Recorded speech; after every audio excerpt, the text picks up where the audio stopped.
Test, test, test. We're going to get going in about a minute and a half. Or Keith, are we ready anytime? Keith is saying we're ready anytime. We want to make sure we give people a chance to get here. It is 8:58. And in fact, I think what I'm going to do is I'm going to have people gather. We'll have more people coming in. We have people joining us online. But as long as we are live, I might actually just start with the introduction a minute or so early for those of you who are here, so we can spend as much time as possible with the Archbishop. And so first of all, welcome. My name is Mike Kinman. My pronouns are he, him. I'm the rector, which is the senior pastor here at All Saints Church. It is wonderful to have all of you here in this space and to have all of you joining us online. We do this forum. The forum has sort of shifted around in time, and so I'm glad you found us here at 9 o'clock. It's been at different times. This is where we're having it right now. It has been a really phenomenal weekend for us. The Episcopal Diocese of Los Angeles had its annual convention out in Riverside, and some wonderful things happened. We had one of our own parishioners, Thomas Diaz, elected as a General Convention deputy, which is really wonderful.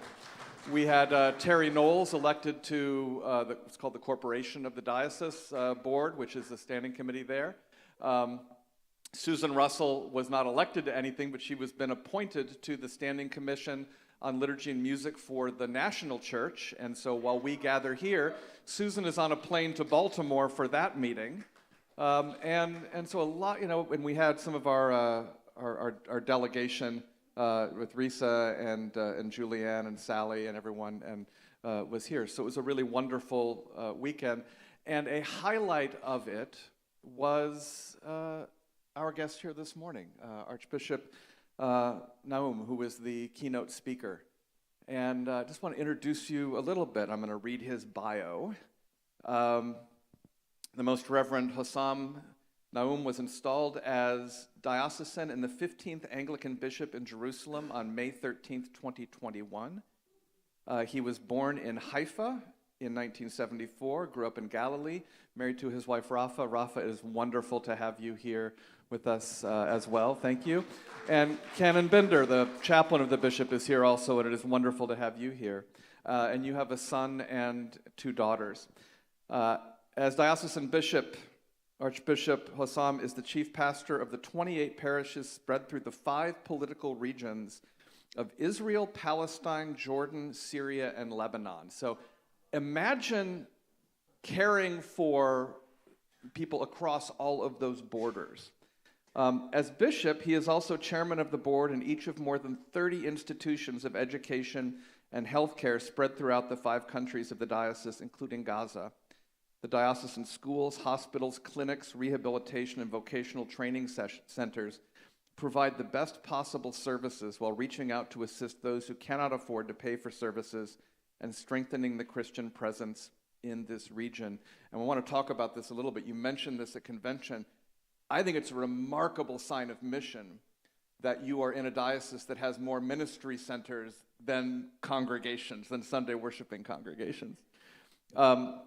In a multicultural, multi-faith, multi-ethnic diocese spread across 5 countries, Archbishop Hosam is a strong advocate for peace and reconciliation, a significant member of many ecumenical and interfaith organizations, and works with the Archbishop of Canterbury on Anglican and interfaith issues. And so can we please welcome Archbishop Hosam to All Saints Church. Thank you very much. Thank you. First, please just tell us about yourself, your background, what drew you into the church and ordained ministry. Besides Rafa, what do you love? Yeah, when it comes to Rafa, that's another story. First of all, let me thank you so much, Father Mike, and the people of All Saints and our friends in Pasadena and beyond for this wonderful and gracious welcome to be together this morning and to share the life, hopes and aspirations of the community back in the Holy Land.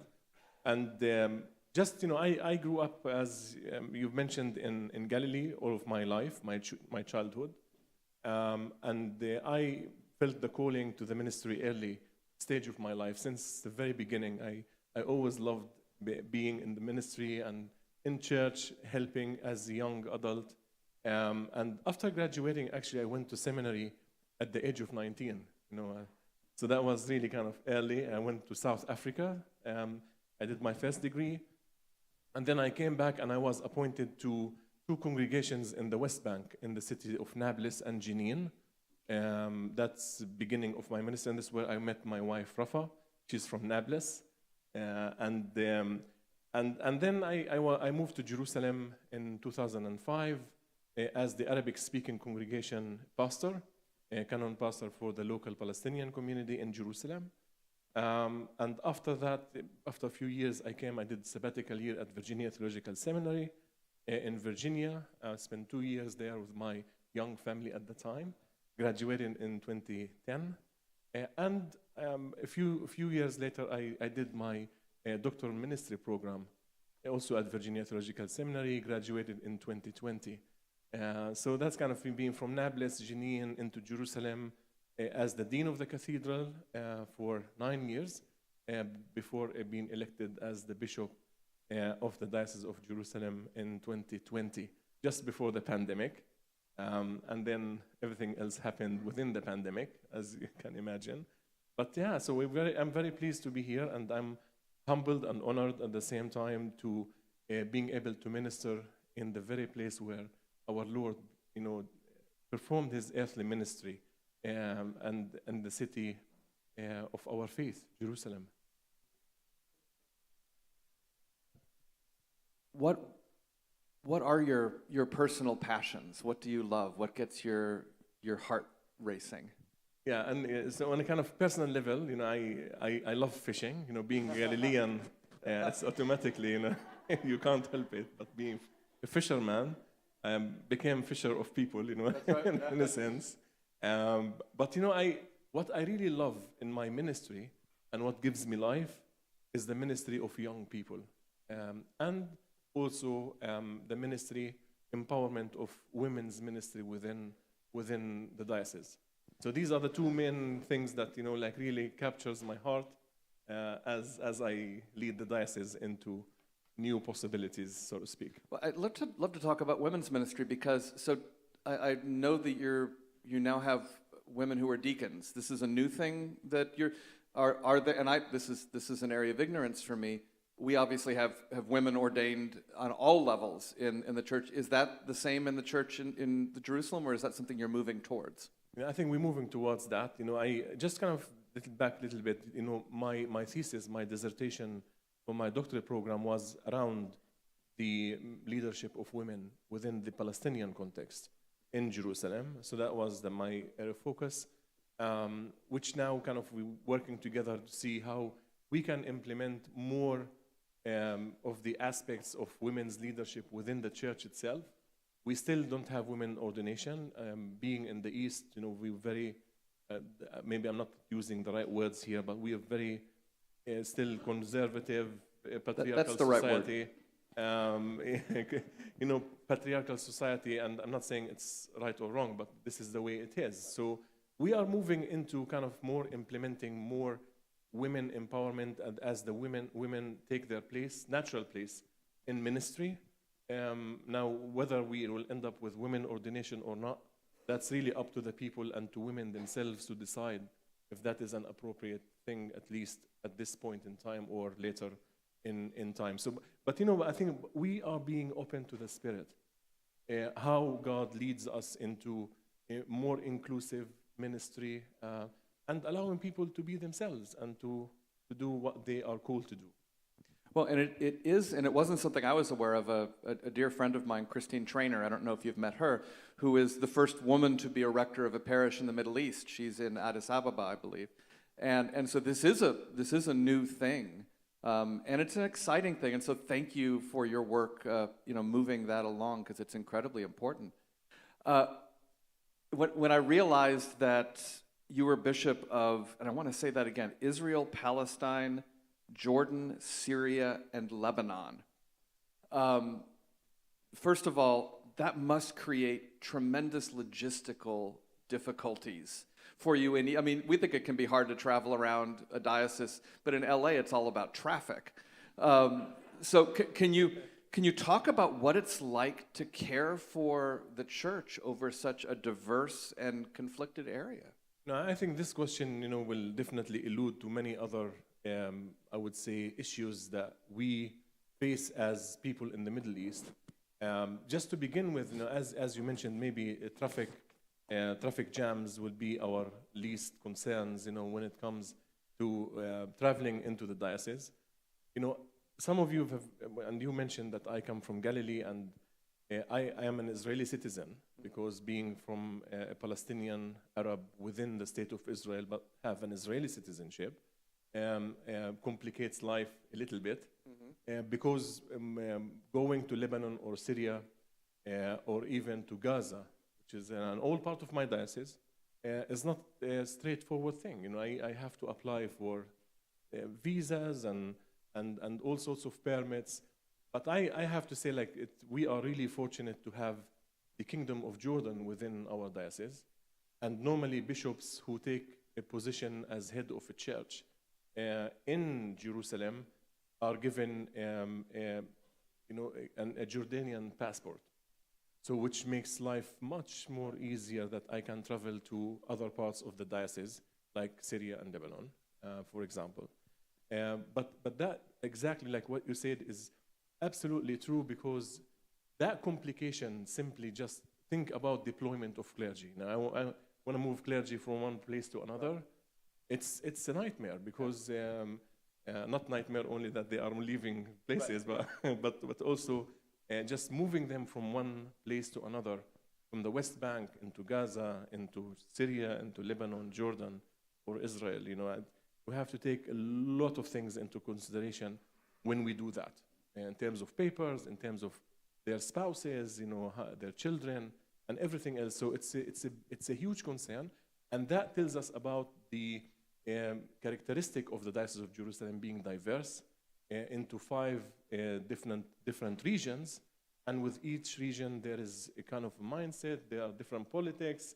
There are different things that are taking place, which makes the ministry a very challenging one.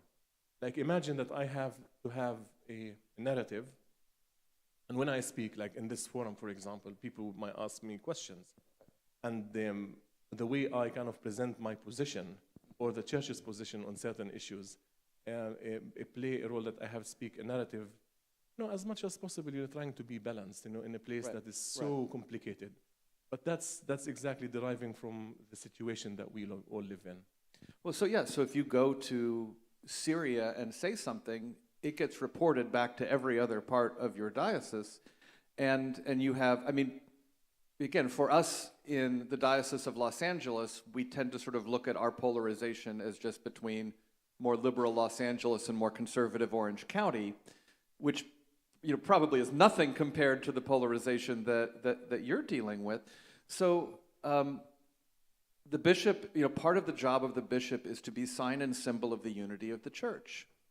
How does that live in your heart? First of all, coming from Palestine, and also being charged with the unity of such a divided part of the world.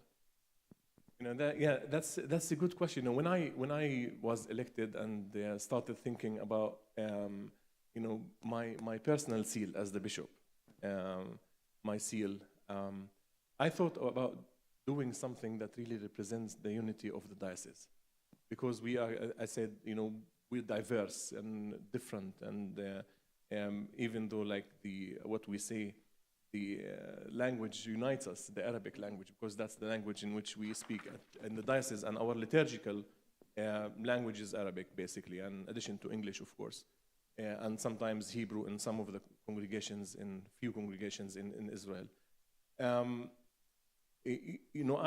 When I reflected on that, in the shield itself, I had the olive tree representing, the Holy Land, Palestine, and of course, but historic Palestine, and also we have the Jordan River that represents Jordan, and we have the Bible and the sword that represents the early Christians in Syria, and also the cedar of Lebanon. representing, Lebanon itself. So it's a very inclusive one, and I intentionally thought about how really can the bishop in these different places can be a sign of unity into within the diocese and beyond. And this is something I think about really constantly within my ministry. How can I be to my people a representative wherever I go? And that's almost mission impossible in the midst of so much political diversity and the divide that really kind of sits within these different countries. So here in the United States, and you've lived here. You lived in Washington, D.C., which is sort of the epicenter of American politics for several years. First of all, we don't get a lot of international news. It's sort of embarrassing how little international news, or what we consider national news, we get here. And when we get it, it is almost always filtered through an American lens of how it impacts us, and not necessarily what it is going on the ground. And for example, what is happening in Syria? Well, Syria has kind of fallen off, been pushed off the headlines in this country, and yet there is still a lot of suffering that is happening there. Can you talk a little about what the situation is in that part of your diocese?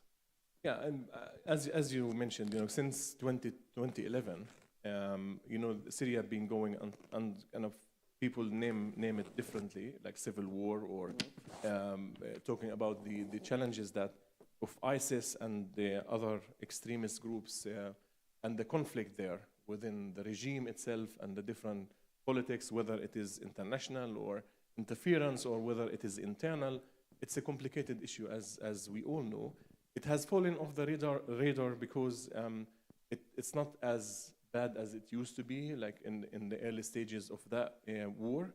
But at the same time, there are still a lot going on. Many Syrian refugees are still away from Syria. Many areas are still not stable, like in the north, in the Turkish border, as well as some pockets of ISIS or other extremist groups within there. The flying zone, the interference with Russia, as well as the American troops on the east border with Iraq as well. So it's a very complicated issue, and still very difficult. Like, I've been trying to get to Syria for quite some time now. I have an ordination there to perform, and still. So I hope that I will be there in the end of the month to do that, God willing. But that's the situation there. The fact is that the Christian community has lost at least 40% of its presence in Syria after the war. And unfortunately, that's what happens whenever something takes place in the Middle East. The ones who pay the heaviest price are the minorities, like the Christians or the Yazidis or other sects or groups that live in these places. That's what tends to happen, like what happened in Mosul as well in Iraq and other places. Well, I mean, that really is sort of human nature. I mean, here in this country, when there is an issue, the people who pay the highest price are the minorities. It's the people with the least amount of power.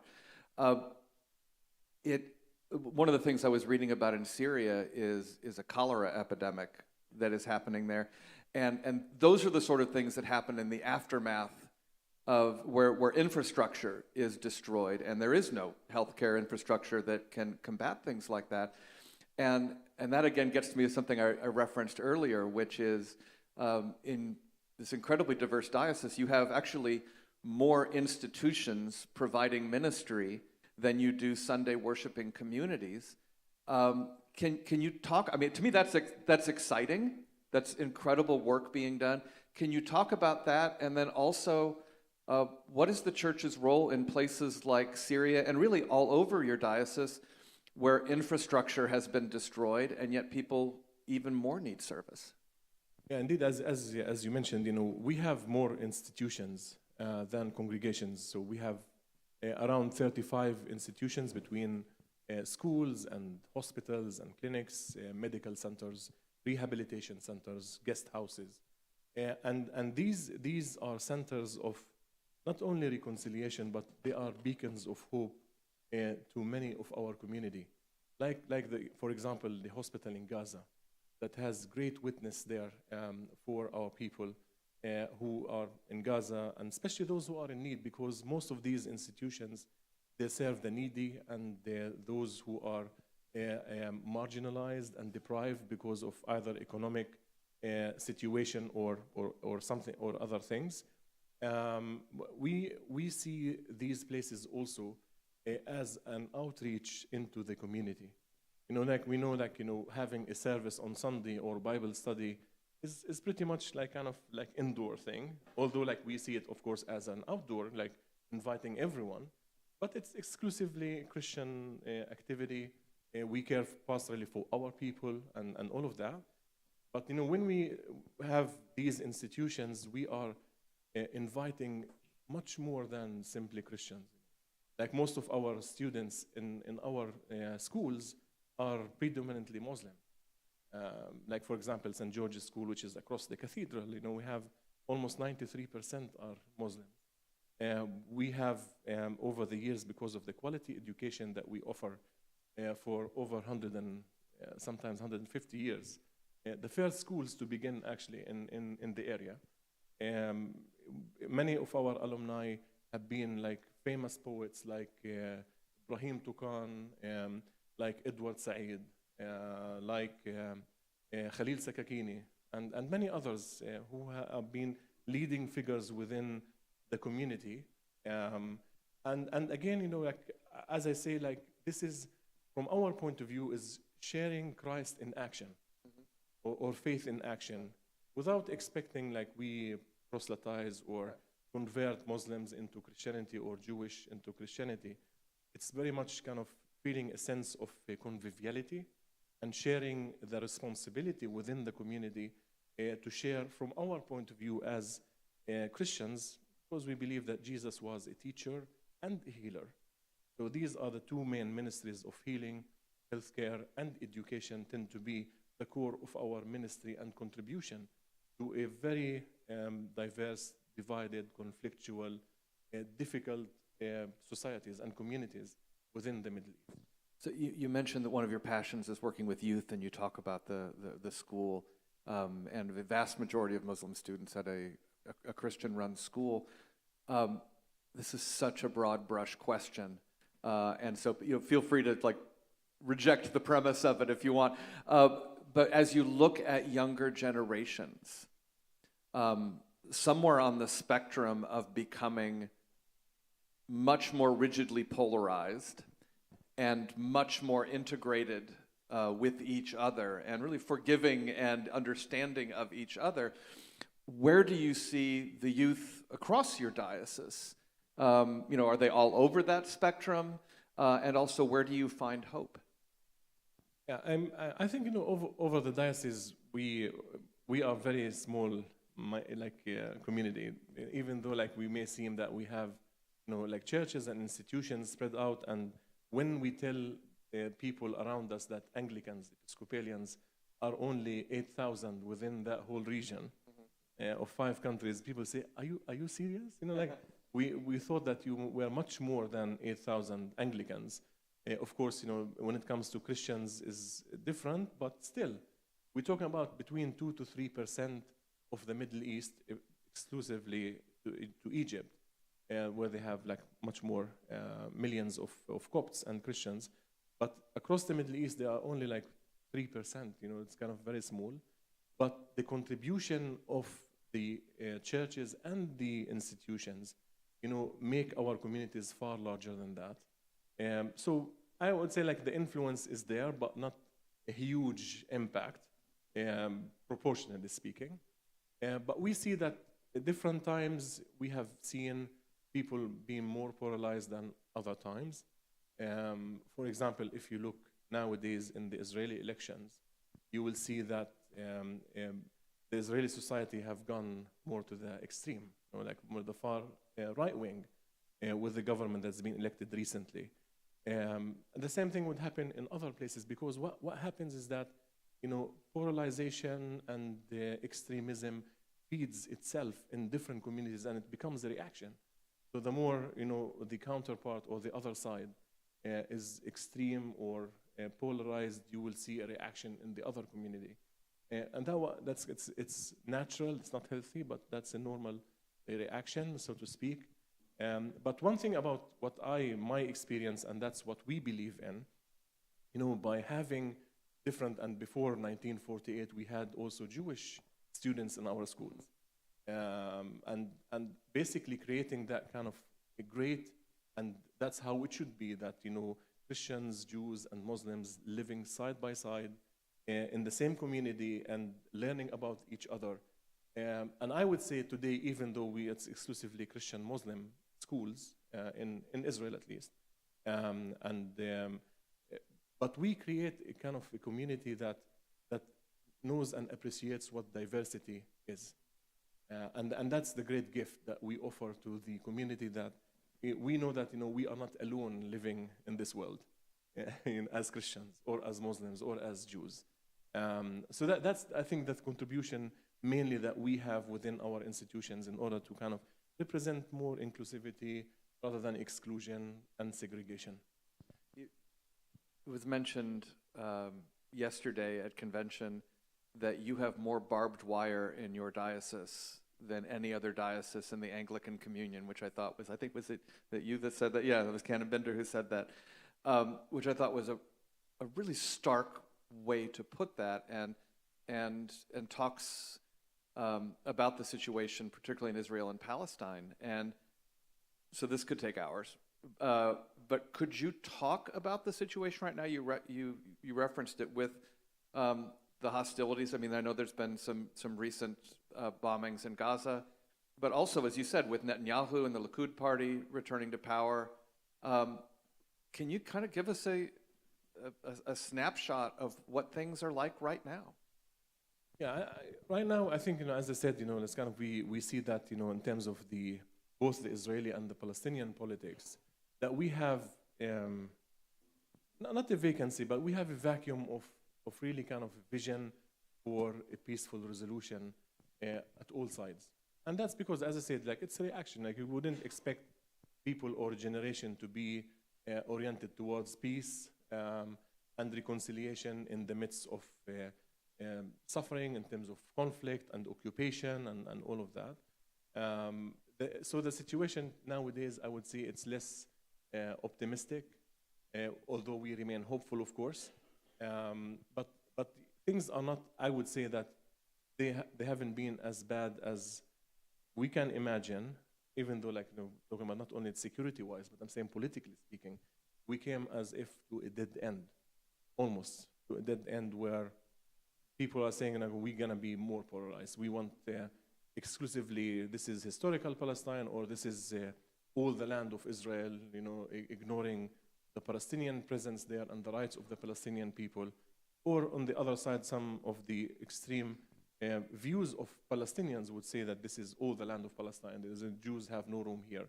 And these voices are getting more and more, which I think, from my point of view at least, and how most of the churches have their view of a two-state solution, living in peace and security alongside each other. That's the narrative that we would like to hear more. But unfortunately, that's not happening. That's not there anymore. Well, it is there, but very few voices. So to have a right-wing government with individuals like Ben Gvir and Smotrich, Netanyahu seems on the left side now.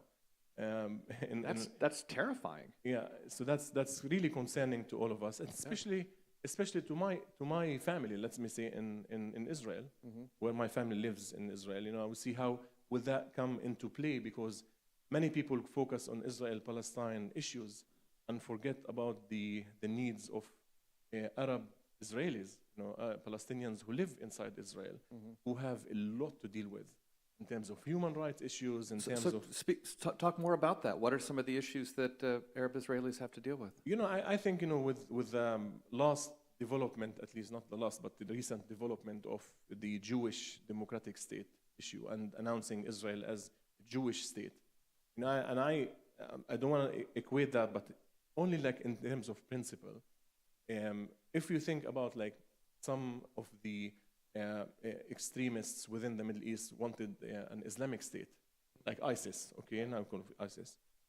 And then we come and we hear some Israelis asking, or many Israelis asking for a Jewish state.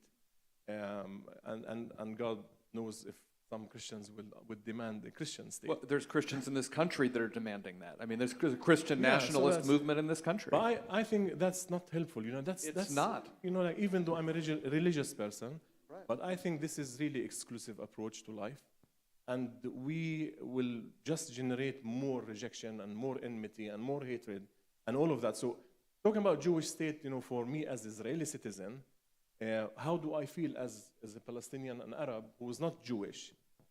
With all respect to my Jewish sisters and brothers, but I am not Jewish, but I feel excluded, like as somebody, a citizen of Israel who is not fully, even though we say democratic, but how can, are we talking about democracy and the tyranny of the majority, or are we talking about real democracy and equal opportunities to all? Well, and this is showing up in the elections where Jewish Israelis have about a 70% show up at the polls, and for Arab Israelis, it's closer to 50%. It's about a 20% gap. And there's just a feeling of like, why bother, and hopelessness. So this does seem intractable, and yet you speak passionately about that the mission of Christ is the mission of reconciliation. And so what does that look like in a seemingly intractable situation? And this is something that, we look at this country as we're becoming more and more polarized. And we're looking for hope. We're looking for where is reconciliation? Where can we find a way that there isn't a winner who becomes the oppressor and the loser who becomes the oppressed?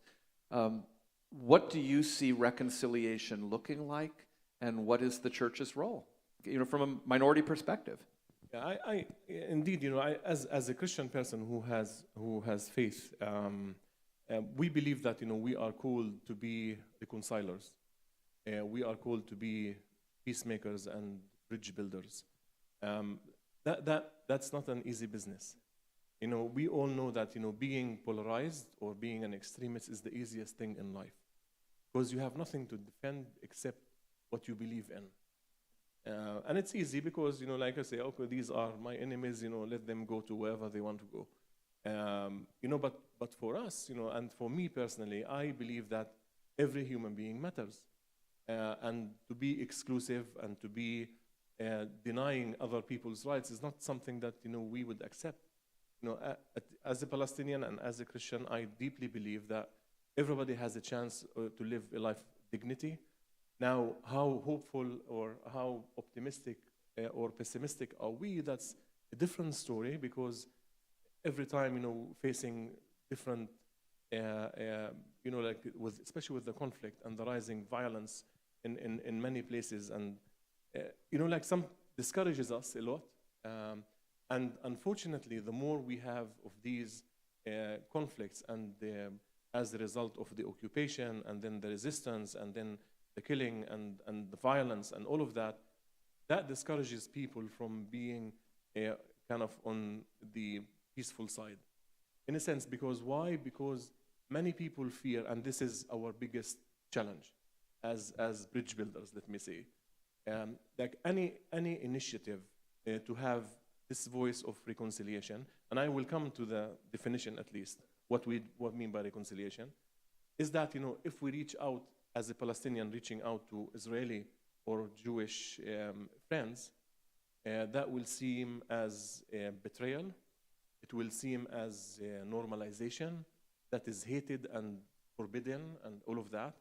And that is the reality. Unfortunately, now we're talking about on both sides. I'm saying like both Israelis will feel the same thing and Palestinians will feel the same thing if there is any initiative to bring people together, creating a grassroots, I would say, community that accepts each other or trying to listen to one another.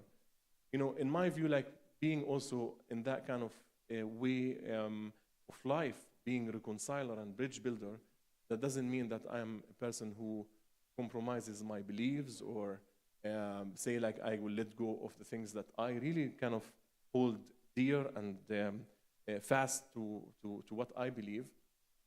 we believe in justice. We believe that in peace at the same time. And as Christians, there is no justice without mercy and love and forgiveness. Now, I know that this language can be seen differently from other people of faith because being forgiven or the issue of forgiveness, for example, is not understood the same way we understand it as Christians. Especially I alluded yesterday in my speech about the Ministry of Reconciliation in Coventry Cathedral, remember? Talking about being reconcilers, being loving, forgiving those who have treated us ill. It takes a lot of courage and taking a lot of risk. But at the same time, we still believe that we can hold really fast onto our main beliefs of justice for all. But that's again another story, like say, whose justice?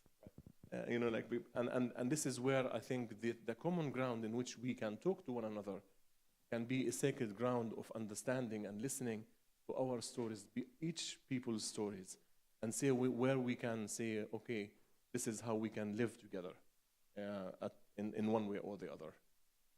There's so many places I could go with this, but I want to make sure that we have some time for questions from you all. In the about 10 minutes or so we have left, I just want to open it up to you all. Let's start over here. And please say your name. Glenn Wagner. I'm wondering if there is any nuanced differences if you're serving a congregation within Israel versus Palestine in terms of this bridge building reconciliation mission. Whether or not you might think Israel is an oppressor or not, I think we can at least agree that they are coming from a position of more power than the Palestinians. So I'm wondering what you just kind of talked about, this bridge building aspect of seeing we're all humans here, right? But are there any nuanced differences if you're working within a community that has the power versus the community that doesn't?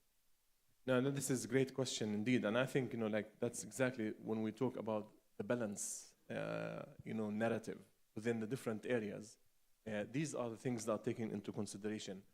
I would say I have lived in both Nazareth area as a Galilean, and I lived in Nablus, which is the more like West Bank, Palestine.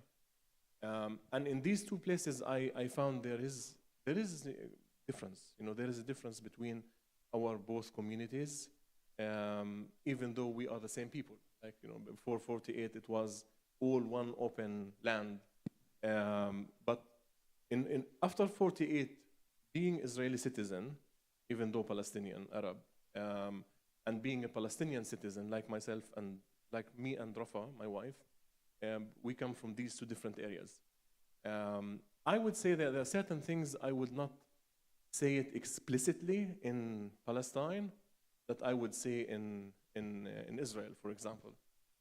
Simply because I would be sensitive to people's life. Let me give you an example. Like in Sunday school, our Sunday school, when I was serving in Nablus, I have no problem kind of sharing the story as is of David and Goliath. Okay, because we're talking about the Israelites and the Philistines or the Palestinians, the same word, at least in Arabic. So God being on the side of the Israelis behind David against Goliath, who is the Palestinian. This will be a very unwise story to tell in Nablus, if you know what I mean. But it's kind of okay, like in Israel, because that people kind of, even though they will be maybe thinking, why would God be with the Israelis? But it's not as sensitive, I'm saying, as sensitive as saying it in Nablus. This is only example. I believe the same way that talking about bridge building in Israel, like let's say a Christ Church in Nazareth or St. John's in Haifa, for example, or St. Savior in Akko, in Acre. These are mixed cities like Haifa and Jaffa. And people live with the same building, Jews and, Israel, Jews, Muslims, and Christians. They work together in the same work. So they're already doing this. This is not something that we're trying to preach It's like preaching to the choir. We wouldn't say like we live together. And we live together, that's the fact. We are together in everything, in everyday life. That's not the case in Palestine, in Nablus, for example, or Jenin, or Bethlehem. Well, when you talk about talking to a Jewish settler, for example, that will be something like out of question. Like you wouldn't even consider this, even though there were some initiatives about that. But these are the nuances, I think, the kind of differences that we can tackle, and we need to be sensitive where to say a few things, and things are doable or not doable. Briefly, because I have like 3 questions I want to ask. Can you say a word about what's going on in Lebanon with the massive number of refugees and the sort of failed state that's becoming economically? Say a word about Gaza, and say a word about what's going on in Jerusalem these days with the neighborhoods that are being destroyed. Okay. No, thank you.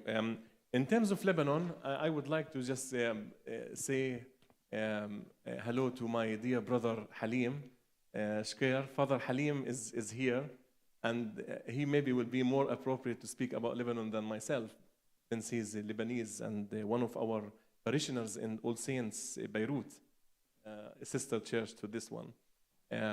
But in Lebanon, it's devastating because we reached a place where the country cannot move out of a very difficult economic, political situation. We hope that with the new government and forming the new government, there will be a new beginning, especially after signing the agreement between Israel and Lebanon on the sea border, with mediation of the United States. There will be some kind of hope for economic reform, and people can rise up from this. But Lebanon is the one place, and I am biased here, like Lebanon is one of the most beautiful and sacred places within the diocese. If you go to Lebanon, you cannot just fall in love with the people of Lebanon and the land of Lebanon, the land of the saints. But the situation there, also the cholera is not only in Syria, but also in Lebanon, unfortunately. High rising number of the epidemic there of the cholera. Situation in Gaza is as bad as we can imagine. The blockade there, still there.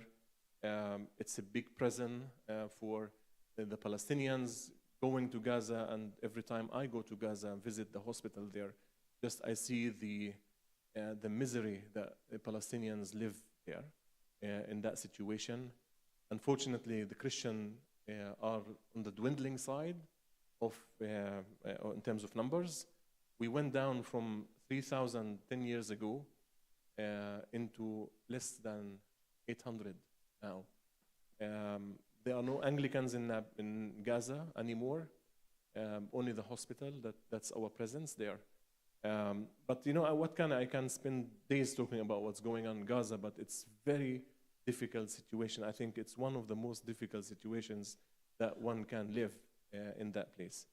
And in terms of Jerusalem, unfortunately, Jerusalem, since few years, we've been experiencing some difficulties, especially when it comes to some French Jewish settlers in the city, especially targeting holy sites and Christian quarter positions and buildings, property.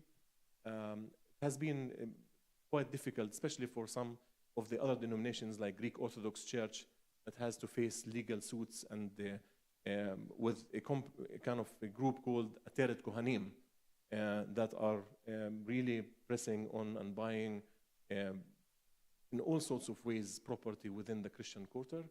And we find this a breach into the status quo and the characteristic of Jerusalem being a city open for worship and freedom of worship to all monotheistic religions.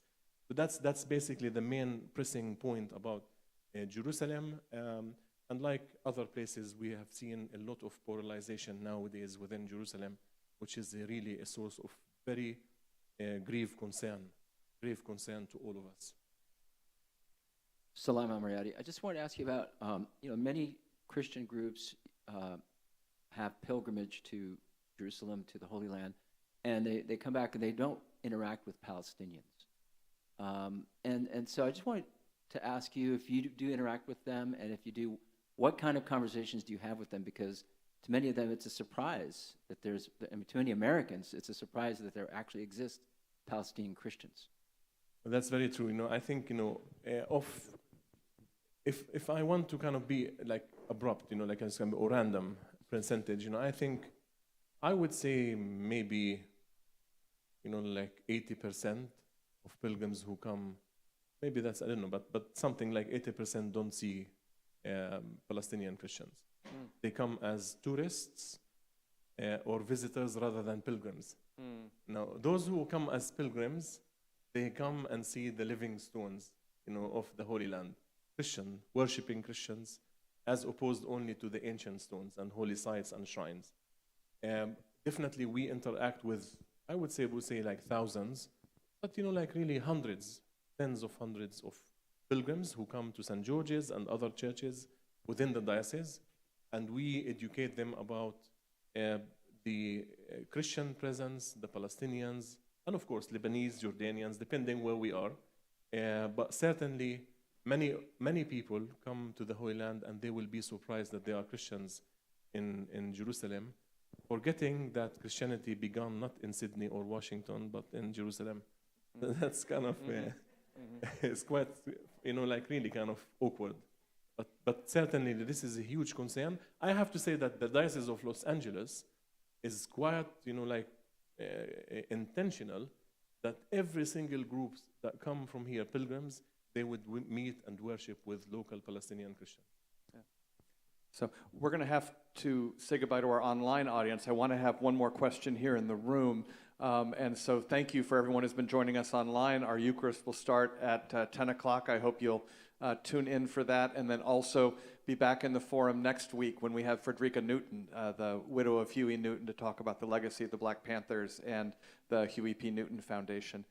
So thank you all for joining us. But I want to have one more question here for in the room.